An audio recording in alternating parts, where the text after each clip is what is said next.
c'est la Tang. Bienvenue dans ce musée national de Kuala Lumpur. Ce musée comporte 4 galeries. On comporte la galerie A avec la préhistoire, la galerie B avec le monde malais, que Sybilla va vous expliquer. La galerie C, l'influence étrangère. Et la galerie D, c'est le long cheminement vers l'indépendance. Aujourd'hui, on a décidé de vous faire voir quelques vitrines. N'hésitez pas à revenir le mardi, le jeudi et le premier samedi de chaque mois. Il y a des visites gratuites en français à 10 h du matin. Nous allons commencer avec la galerie. Bonjour, je suis Hildy et on va commencer par la galerie A, la galerie de la préhistoire.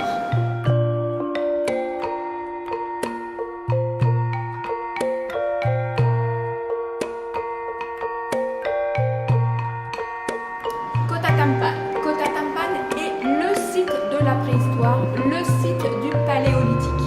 Donc Kota Tampan se situe dans le Perak, c'est un état de Malaisie qui se situe à peu près à 2 heures au nord de Kuala Lumpur et sur la vallée du Langgong. Qu'est-ce qu'il y avait? C'était un site de fabrication d'outils. Donc on est à la préhistoire, on vit de la pêche, de la chasse, on a besoin d'outils. Et pour ceci, on a retrouvé dans cette fabrication plus de 50 000 objets en pierre, pierre taillée, comme des marteaux, des enclumes, des galets, des pierres. Donc qu'est-ce qui s'est passé? Il y a 74 000 ans, en Indonésie, le mont Toba, sur Sumatra exactement, c'est un volcan qui va avoir une éruption extraordinaire et qui va couvrir la mer de 9 mètres, mais pas seulement la mer, aussi le site de Kota Tampan, sous 9 mètres de cendres. Et grâce à cet ensevelissement de 9 mètres de cendres, ce site donc de Kota Tampan va permettre d'avoir un éclairage fantastique sur cette période de la préhistoire. Donc on va pouvoir avoir une date grâce aux cendres, 74 000 ans. On va pouvoir avoir la technique utilisée, les matériaux utilisés et les différentes évolutions de fabrication des outils en pierre de cette époque. Nous sommes devant l'homme de Perak. Perak, donc, comme je l'ai dit tout à l'heure, est un état qui se trouve à 2 heures au nord de Kuala Lumpur. L'homme de Perak, c'est le premier squelette entier que l'on a retrouvé en Malaisie. On l'a retrouvé dans une grotte en position fétale, c'est-à-dire sur le dos, les jambes recouvertes sur le torse et les bras entourant ses jambes. Il était entouré de 2800 coquillages, pas mal de sortes d'outils en pierre et des viandes, différents types de viandes et des bouts de viande aussi carbonisés, ce qui laisse à penser qu'il y avait peut-être un rite funéraire. Cet homme de Perak avait une déformation au niveau une malformation au niveau du bras gauche, ce qui a entraîné une déformation au niveau du dos et une inflammation des gencives et des dents. On pense qu'il avait on l'a retrouvé il y a 10 000 ans, 10 à 11 000 ans, et il avait 45 ans, ce qui est très très vieux pour cette période. On est à la préhistoire. Donc on peut penser que cet homme avait une position sociale au niveau de cette communauté, parce que pour vivre aussi longtemps à la préhistoire, avec une déformation, une malformation, on pense qu'il avait un rôle important. Je suis devant 2 mégalithes, mégalithe qui veut dire en grec grande pierre. Chez les locaux aussi on dit batuidou, c'est pierre vivante. Donc ce sont des pierres qui donnent l'illusion de grossir, plus fort que la terre s'érode. Si l'on s'éloigne un petit peu, on peut voir que ces 2 pierres représentent quelque chose. Donc celle de gauche, on est plutôt sur une forme d'épée. Celle de droite, on est plutôt sur un gouvernail de bateau. Donc les mégalithes servaient pour quoi? Donc on en avait pour les rites, les cérémonies, ou alors comme monument. Bel exemple, Stonehenge en Angleterre, ou même Karnak en France. Si on s'approche encore plus, on voit justement une trace de ce passé indo-bouddhiste. Et notamment, par ici, on voit bien la fleur de lotus. Fleur de lotus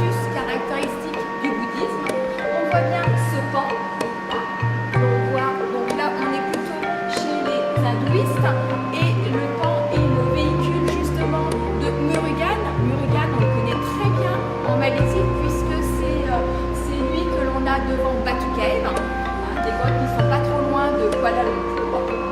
Si on se déplace du côté gauche, on voit bien Garuda, cet homme oiseau, emblème de l'Indonésie, Indonésie aussi au passé indo-bouddhiste. On voit aussi là en forme un petit serpent. Et par la suite, on va s'apercevoir que cette communauté, ce monde justement indo-bouddhiste va se convertir à l'islam. Et puisque ces pierres ont été retrouvées plutôt à 2 heures au sud de Kuala Lumpur, on est dans un état qui s'appelle le Negri Sembilan. Et il y a 3 mégalithes. Là, on a une représentation de 2 et elles sont à côté d'une tombe musulmane. Donc musulmane, puisque la communauté va se convertir vers 1400, la tombe date de 1467 et justement on va rajouter sur ce mégalithe, on va rajouter l'inscription de Allah que l'on voit bien là. Voilà pour cette galerie sur la préhistoire. On va faire un bond dans le temps et on va aller dans la galerie B avec le Mont Malais et c'est Sybilla qui va vous en faire la découverte. Bonjour à tous, je m'appelle Sybilla et nous allons continuer ensemble ce voyage de musée national dans la galerie B. La galerie B est dédiée au royaume malais et nous allons découvrir ensemble le plus connu d'entre eux, le royaume de Malacca. Venez avec moi. Le royaume malais le plus connu est donc Malacca. Mais pourquoi Malacca a eu un tel succès et comment est-elle née? Alors, Malacca a été fondée par un prince Sriwijaya Parameswara en l'an 1400. Parameswara était basé à Palembang, c'est-à-dire à Sumatra. Pour des raisons de querelles internes, il a dû fuir Palembang. Il s'est installé à Temasek. Temasek est l'ancien nom de Singapour. Au bout d'un certain temps, il a dû fuir aussi Singapour, Temasek. Et à un moment donné, la légende raconte qu'il s'est arrêté le long de la côte. Il aurait à ce moment-là assisté à un combat entre ses chiens de chasse et un petit chevrotin. Le chevrotin se serait comporté avec un tel courage qu'il aurait pris ça comme un signe en fait que c'était bien là qu'il fallait installer sa cité. Mais pourquoi Malacca a eu donc cette renommée? Premièrement, elle était bien placée. Elle était sur le détroit de Malacca, qui a donc pris son nom de la ville. Le détroit de Malacca était le passage obligé pour tous les marchands qui venaient d'Europe, plutôt les marchands arabes d'Arabie, de l'Inde et qui allaient vers la Chine. Ils passaient tous par le détroit de Malacca et à l'inverse, pour ceux qui venaient de Chine vers l'Europe. Tout cela grâce aux moussons. Qu'est-ce que c'est? Les moussons, ce sont des vents qui soufflent de nord-est ou de sud-ouest et qui changent à peu près tous les 6 mois. Donc les marchands étaient bien obligés d'attendre la mousson dans le bon sens, soit pour venir, soit pour repartir. Malacca était au croisement de ces moussons. C'était donc l'endroit idéal pour s'arrêter. C'était aussi un endroit, le détroit de Malacca est aussi un endroit assez étroit, bien protégé en fait donc des vents. Et donc c'est grâce à ça, c'est grâce à sa position qu'elle va gagner en importance. Qu'est-ce qui était commercialisé? La première chose, la plus importante, était les épices. Les épices venaient des îles Moluques, qui font partie de l'Indonésie. On les appelle aussi les îles aux épices. Elles étaient très demandées en Europe parce qu'on les utilisait pour la préparation des aliments, la conservation des aliments. On pensait aussi qu'elles avaient des vertus médicinales. Elles étaient vraiment importantes, elles valaient leur poids en or. Il n'y a pas que les épices évidemment, il y avait aussi des bois précieux, des produits de la jungle, des résines, du riz, de l'encens, des parfums, des pierres précieuses, des étoffes et des porcelaines. Nous allons voir cela tout à l'heure dans d'autres vitrines. C'est un prince avisé qui avait de l'expérience, beaucoup d'expérience de gouvernement. Il va donc comprendre et mettre en place une administration très efficace parce que c'est ce qui permettait en fait de recevoir tous les marchands, qu'ils soient à l'aise et qu'ils soient en confiance. Vous êtes devant un diorama qui vous permet de voir comment en fait le port était organisé. Il était assez large, il pouvait accueillir jusqu'à 2000 bateaux. Parameswara va mettre en place une organisation très simple avec peu d'officiels qui vont lui rapporter directement.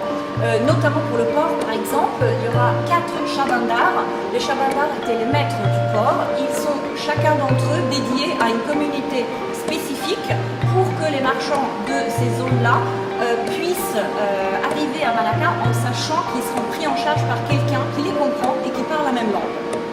À un moment donné, à Malacca, on parlait jusqu'à 84 langues pour que vous puissiez comprendre vraiment l'importance et le fait que Malacca était vraiment un point névralgique du commerce et un entrepôt international. Ce qui marchait aussi très bien à Malacca, c'était toutes les infrastructures.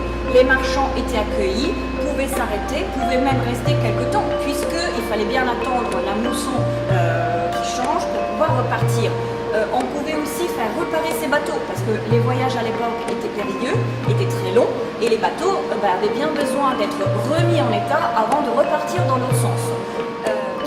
Bien évidemment, qui dit commerce dit aussi besoin d'avoir un système de mesure qui soit mis en place et qui soit digne de confiance pour éviter toute controverse possible.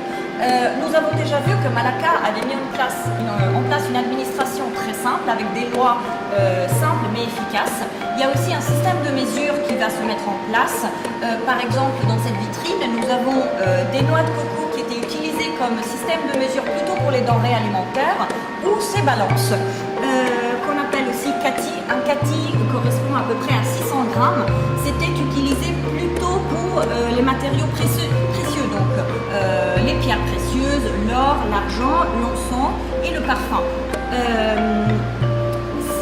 Ce système de mesure va répondre en fait à des lois. Après la conversion du sultan autour de 1450, ces lois qui vont être mises en place vont en fait répondre aux critères de la religion islamique et aussi à la date, c'est-à-dire les coutumes locales. Tout cela a permis que le commerce se passe de manière confiante, sans problème majeur. Nous sommes devant une vitrine un tout petit peu particulière car en fait ce sont des objets qui ont été retrouvés dans des épaves. Pourquoi des épaves? Nous avons vu donc à partir du 9e siècle le commerce est très présent dans le sud-est asiatique, dans l'Arabie, l'Inde, la Chine, etc. Les bateaux à l'époque n'avaient pas de système de navigation comme aujourd'hui, étaient fabriqués en bois, donc des matériaux qui pouvaient s'abîmer, qui pouvaient s'enflammer. Donc les voyages n'arrivaient pas toujours à bon port. Autour de la Malaisie, à partir de 1990, beaucoup d'archéologues et d'historiens se sont penchés sur les objets retrouvés dans les épaves pour essayer de comprendre un petit peu mieux. Ce sont en fait des capsules du temps. Pourquoi donc?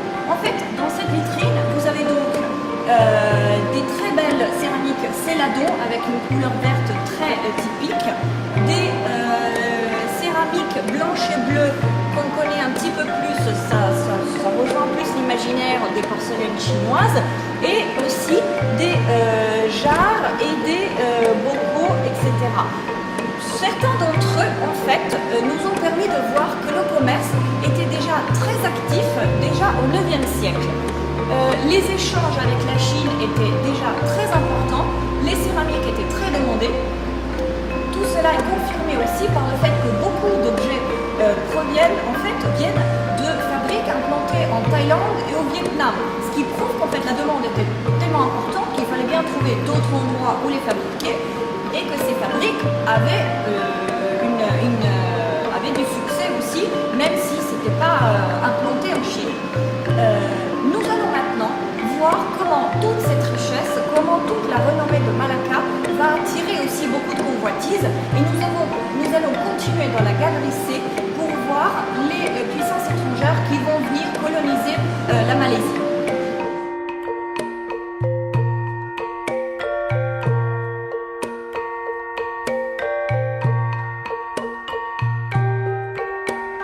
Nous sommes donc en galerie C. Nous allons voir dans cette galerie quelles sont les puissances qui vont se succéder en Malaisie. Nous avons donc vu en galerie B que le succès de Malacca est basé sur le commerce des épices. Ce plan vous permet de le visualiser de manière plus précise. Vous avez donc les îles aux épices Luc et la route qui permet d'arriver jusqu'en Europe. Qu'est-ce qui va se passer à un moment donné? Malacca, donc, on parle beaucoup d'elle. Au XVe siècle, le commerce est donc géré surtout par des marchands arabes. Bien longtemps après, Tomé Pires, un voyageur portugais, va dire que celui qui est le seigneur de Malacca tient sa main sur la gorge de Venise. Venise, en fait, avait le monopole du commerce des épices une fois que celle-ci était arrivée près de la Méditerranée. Bien évidemment, les pays qui cherchaient les épices dépendaient de Venise et ils vont commencer à chercher une route alternative. Après que Constantinople soit tombée aux mains des Ottomans, la route des épices terrestres va être plus dangereuse. On va donc se tourner vers la route de la mer. C'est aussi, nous sommes donc à la fin du XVe siècle, nous sommes aussi au moment des voyages de découverte. Ce sont surtout deux pays qui vont être ceux qui vont sillonner les mers, ce sont l'Espagne et le Portugal.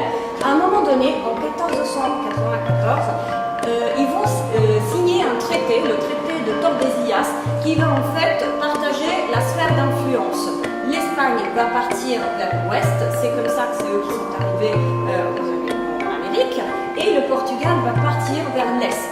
Le premier à arriver à Malacca, c'est Lopez de Sequeira en 1509. Sa mauvaise réputation va en fait le précéder. Une fois qu'il est là, le sultan va le mettre en prison avec sa délégation. Lopez de Sequeira va arriver à faire passer un message de détresse et le roi du Portugal va envoyer son homme fort, le vice-roi des Indes, Alfonso d'Albuquerque. C'était un homme très ambitieux, mais un génie naval. Il va donc arriver en mai 1511 à Malacca et il va la faire tomber en août de la même année. Nous allons voir ensuite quelles sont les modifications qu'il va apporter. Alfonso d'Albuquerque ne va pas rester très longtemps à Malacca, il va se préparer à partir déjà à la fin de l'année 1511, il va donc rester quelques mois.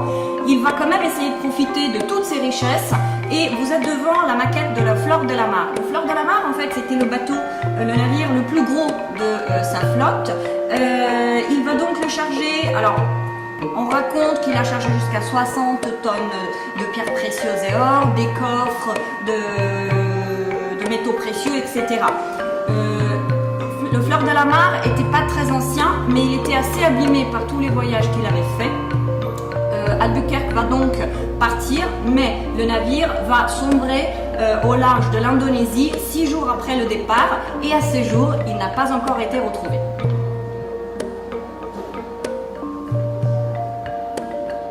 Nous sommes devant la réplique de la Porta de Santiago, qui est en fait tout ce qui reste de la forteresse de Malacca aujourd'hui.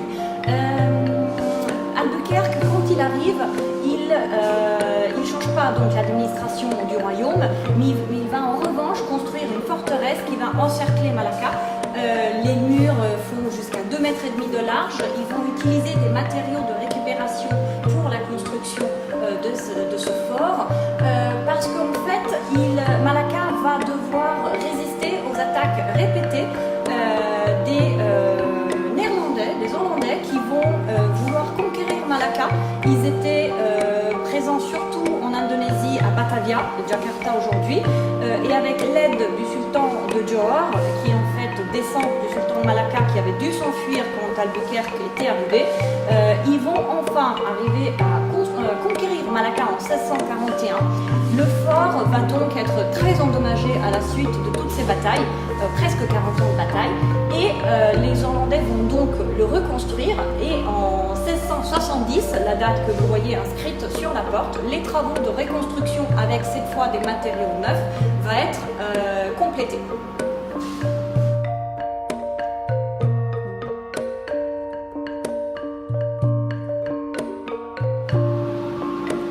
Nous sommes devant la vitrine qui nous permet de parler plus précisément en fait de la présence hollandaise en Malaisie.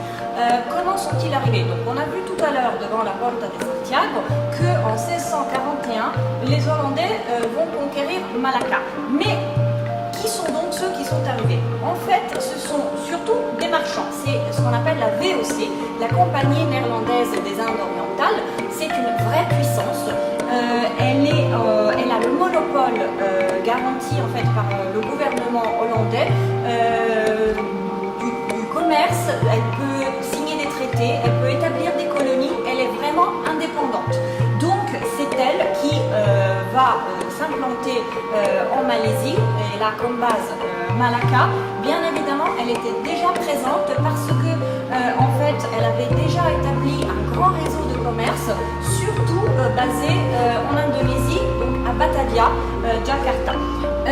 Ce plat que vous voyez là, avec en fait le logo de la VOC, est un exemple de comment son influence était tellement importante qu'ils vont avoir une influence aussi sur les artefacts.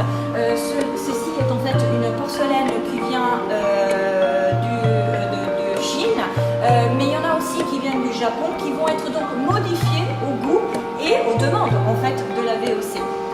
Plus loin, nous pouvons voir aussi ces chaises. Alors ces chaises sont typiques hollandaises, mais ce qu'on peut voir, c'est qu'en fait elles ont été adaptées en fait au climat tropical que nous avons ici.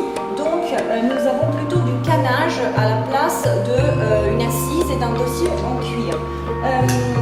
Les Hollandais sont en fait la puissance coloniale qui va rester le plus longtemps présente en Malaisie. Ils vont rester 183 ans, donc à partir de 1641 jusqu'en 1824. C'est à ce moment-là que les Britanniques vont prendre leur place et ils vont rester jusqu'à à peu près Deuxième Guerre mondiale. Nous allons donc assister ensuite à l'arrivée des Japonais. Mais je laisserai la parole à Hildy qui en Galerie D va vous parler en fait du parcours vers l'indépendance. Nous voici devant la Galerie D.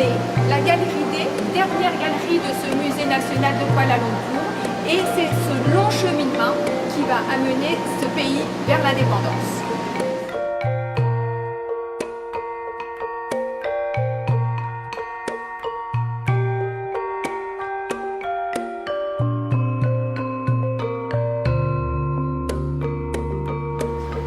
Nous voilà dans la Galerie D et nous voilà devant le panneau de l'état d'urgence. Donc cette galerie, on se retrouve au niveau histoire, on est au lendemain de la Seconde Guerre mondiale et donc on sait, comme l'a dit Sybilla, que les Anglais sont venus, sont là même, ils sont là depuis 150 ans et qu'il va y avoir cette interruption des Japonais qui vont rester 4 ans.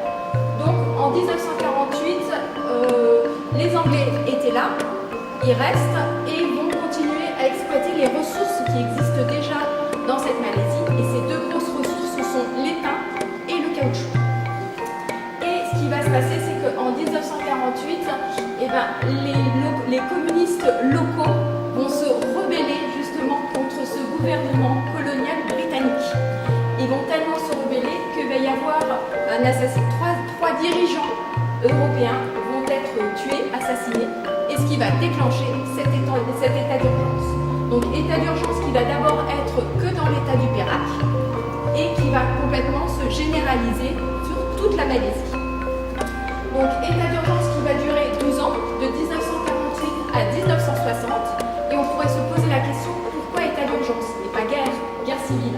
Alors, on parle d'état d'urgence tout simplement parce que y a ces ressources à exploiter qui sont l'étain et le caoutchouc qui rapportent énormément au pays mais aussi aux Anglais. Et donc si on met sous l'état d'urgence, on va continuer à les exploiter. Et comme les communistes régulièrement sabotaient ces plantations et ces mines d'étain, et pour pouvoir être remboursés, on parle d'état d'urgence. C'est pour cette raison qu'on a cet état d'urgence. Alors comment on va se sortir de cet état d'urgence?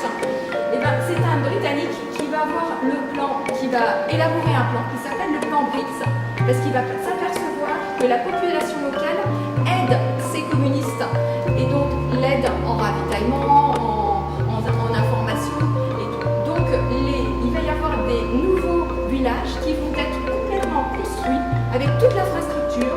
Donc il va y avoir des barbelés, on voit, qui va entourer ces villages. Il va y avoir des couvre-feux, il va y avoir des gardes, comme on peut voir ici, donc qui vont se poster au début, et donc il va y avoir qu'une entrée et une sortie, et donc ce qui va permettre de centraliser cette population locale population locale, elle va être dans ces villages bloquée en confinement, on connaît maintenant, pendant plus de 20 heures quand il y aura des investigations.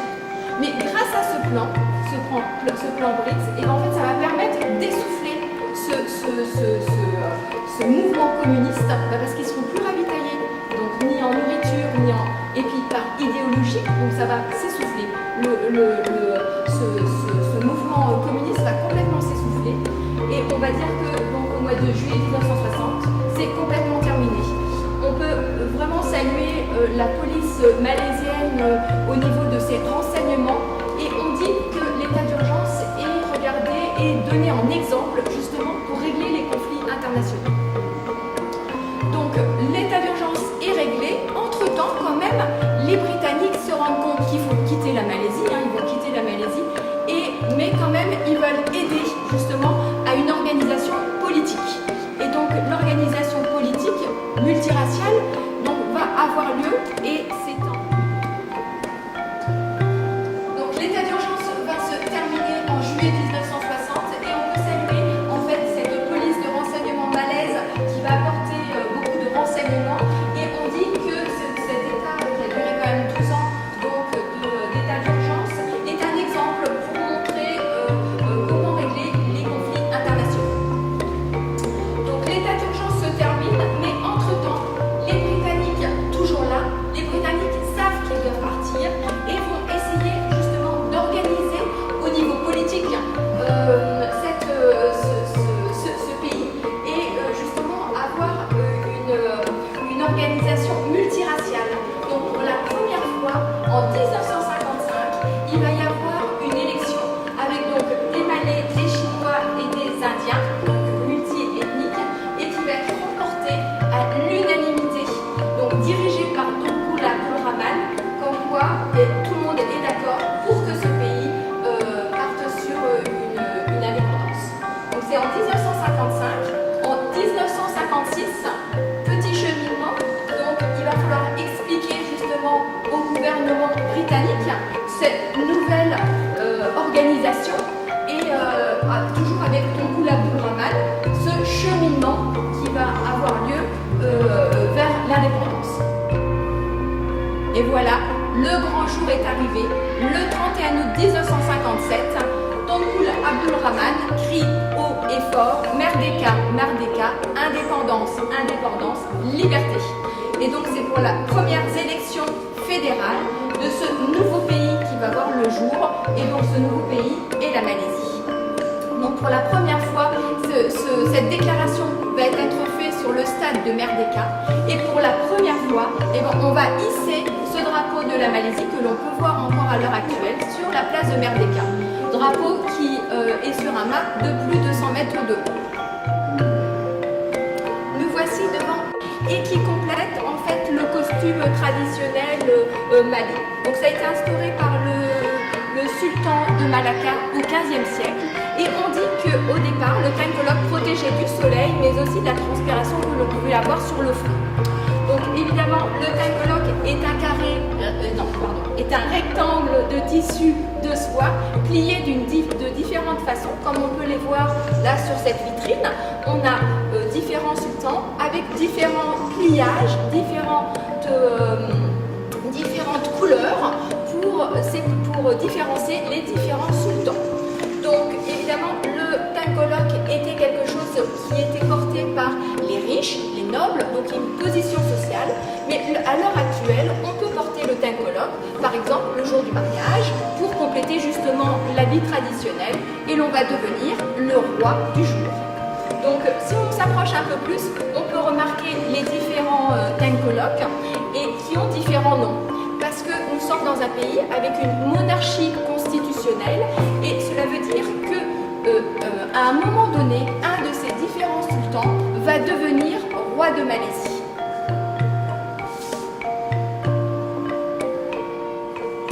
Donc nous voici devant le tengkolok royal, donc cette coiffe royale. Donc comme je vous expliquais tout à l'heure, donc c'est bien un tissu de soie brodé d'or, donc un sanket, et le roi, donc qui est un sultan, va le porter pendant 5 ans. Ce que l'on remarque sur certains colloques royaux, eh ben, c'est les emblèmes que l'on retrouve aussi sur le drapeau de la Malaisie. Donc ce croissant qui correspond à l'islam et cette étoile ou soleil avec 14 branches, les 14 États de la Malaisie.